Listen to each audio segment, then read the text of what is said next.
ఇప్పుడు ఎన్నిసార్లు వచ్చినావు నువ్వు వీడికి? నేను ఇది గెలిచినప్పటి ఫస్ట్ మేము 8 రోజుల ముందే మేము రాసిచ్చినాము. కొన్ని దరఖాస్తులు రాసిచ్చినాం. మరి దరఖాస్తులు రాసిచ్చిన వాళ్ళకి మరి మేము గవర్నమెంట్ అందరికి ఇస్తామని మాట ఇచ్చినావు. మరి ఇప్పుడు గవర్నమెంట్ డ్యూటీ ఉన్న వాళ్ళకు ఇస్తే పింఛన్ రాదని చెప్తుండంట. ఇప్పుడు పెన్షన్ కేసీఆర్ ఒకరికి ఇస్తుండు, ఇంట్లో అవ్వకి ఇస్తే తాతకు లేదు, తాతకి ఇస్తే అవ్వకు లేదని చెప్పిండు, ఇద్దరికి ఇస్తా అని చెప్పిండు కదా. మళ్ళీ ఇప్పుడు ఒకరికి ఎందుకు ఇస్తుండు, అసలు ఎందుకు ఇస్తలేడు గవర్నమెంట్ ఉన్నాడు? అదే మరి ఎందుకు ఈ అబద్ధాలు ఆడుతున్నాడు ఈ పొట్టి 3 ఫీట్లోడు. ఈ 3 ఫీట్లోడు ఎందుకు అబద్ధం ఆడి ఎందుకు మన ప్రజల కోసం ఎందుకు కోసుకుంటున్నాడు? మహిళలందరికీ మంచిగానే చేస్తున్నాడు కదా. ఏం చేస్తున్నాడు? ఏం చేయలేడు. ఫ్రీ బస్సు పెట్టే మంచిగా మీకు. ఫ్రీ బస్సు మొన్న మా అన్న చచ్చిపోతే ఒక 150 మందిని ఎక్కించుకున్నాడు. 150 మందిని ఎక్కించుకుంటే కింద కూర్చుంటే ఇవన్నీ నడుములు ఇవన్నీ మంట. ఎవరిని చెప్పుకుంటాము?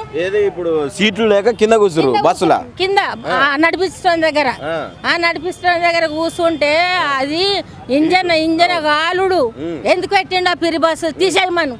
ఇప్పుడు నేనే పోయి నేను దీపియకుండా రేవంత్కి నేను ముట్టాలి. నేను అడిగి మహిళలందరినీ కోటీశ్వరాలని చేస్తా అంటున్నా ఒక దగ్గర రేవంత్ రెడ్డి. ఆయన బొంద చేస్తాడు. ఆయన బొంద ఆయన పీని వెళ్ళ వాడు ఏం చేయడు, వాడు ఏం చేయపడు. వాడు వేస్ట్ పేలేవు అంటే వేస్ట్ పేలేవు. మందిని ఎన్ని రాజకీయాలు వెళ్ళిండో, ఎంత మందిని ముంచి రాజకీయానికి వచ్చిండో మాకైతే తెలియదు. మేము ఎంత చిన్న పిల్లలు ఉన్నప్పటి మేము ఓటేసి ఒక్కో దగ్గర ₹1 తీసుకోకపోతుంటే ఓటేసి మేము వస్తుంటే. దీనికి ఇప్పుడు ప్రజాపాలన పెట్టిండు. గతంలో కేసీఆర్ దగ్గరికి ఎవరు పోయేటట్లేదు, నా దగ్గరికి అందరు రావచ్చు, ప్రజాభవన్లోనే కూర్చుంటా అని చెప్పిండు కదా. ఎందుకు లోపల లేడు రేవంత్ రెడ్డి? 6 గంటలకే మమ్మల్ని మాకు పర్మిషన్ ఇస్తుండే కేసీఆర్. 6 గంటలకు మీకు ఏ బాధ ఉన్నా మాకు చెప్పుకుంటారని కేసీఆర్ చెప్తే, అయ్యా మరి మాకు ఇట్ల సంగతి అని వచ్చేటోళ్ళు వస్తారు, మేమైతే రాకపోదుము. వచ్చేటోళ్ళు వచ్చి 6 గంటలకే పర్మిషన్ తీసుకొని అక్కడ పంపిస్తుండే. మీ బాధ ఉంటే చెప్పుకుంటారని. ఇప్పుడు కంచెలు బద్దలు కొట్టినామని ప్రజలందరూ రావచ్చు మా దగ్గరికి.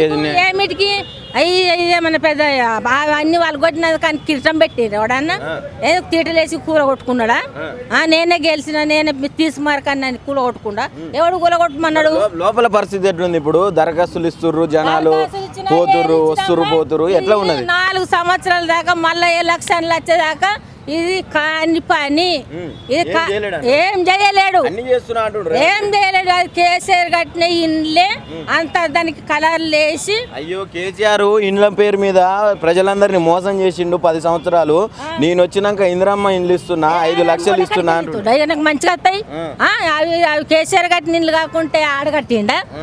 కట్టి అందరినీ దొంగ గెలుపు గెలిచి అంతా ఇది చేసి లోకమంతా అల్లకొల్లం చేసి ఇప్పుడు కేసీఆర్ కట్టిన ఇండ్లు ఇప్పుడు నువ్వు పూదిచ్చి ఇచ్చేటోళ్ళకి ఇస్తున్నావు. మరి మా బీదోళ్ళకి మరి ఎట్లా?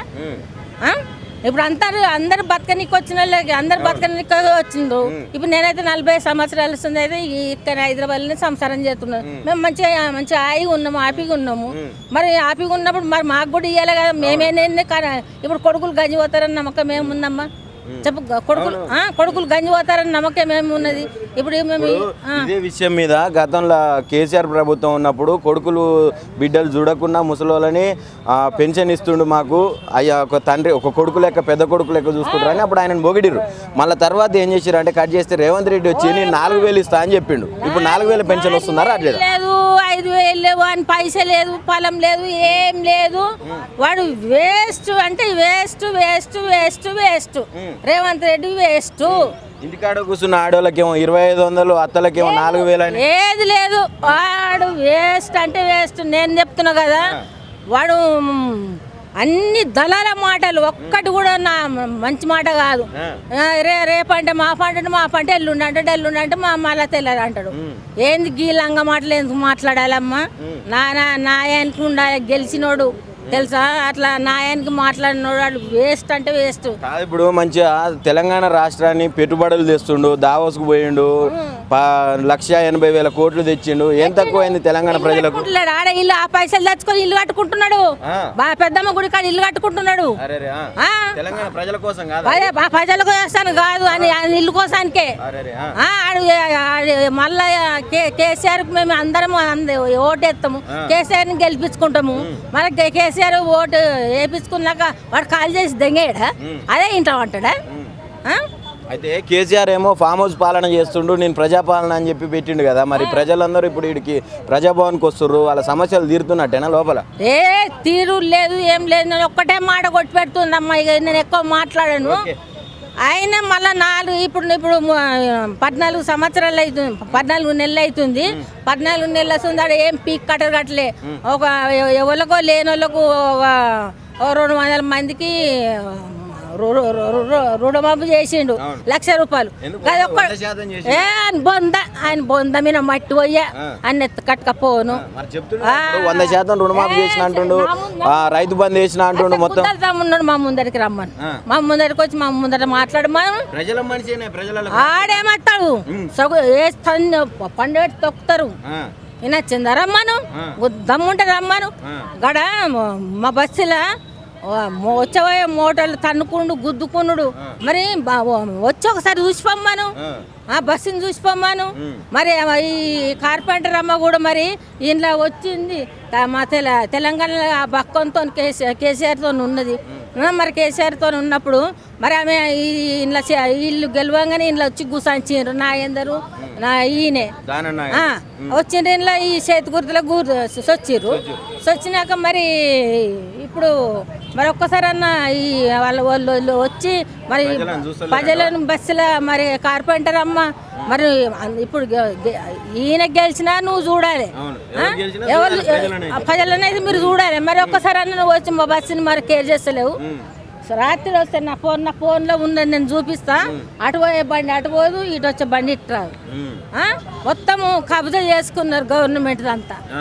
మరి ఇప్పుడు అది ఇప్పుడు కబ్జాలకు గురైన ల్యాండ్లు, చెరువులు ఇవన్నీ మేము కూలగొడుతున్నాము, అన్ని నేను కాపాడుతున్నా అని చెప్తున్నా. మళ్ళీ కబ్జా ఎట్లా అవుతుంది? కాదమ్మా, పుట్టుపట్లు ఏంటంటే అటు పోనీకి దారి లేదు, ఇటు పోనీకి దారి లేదు.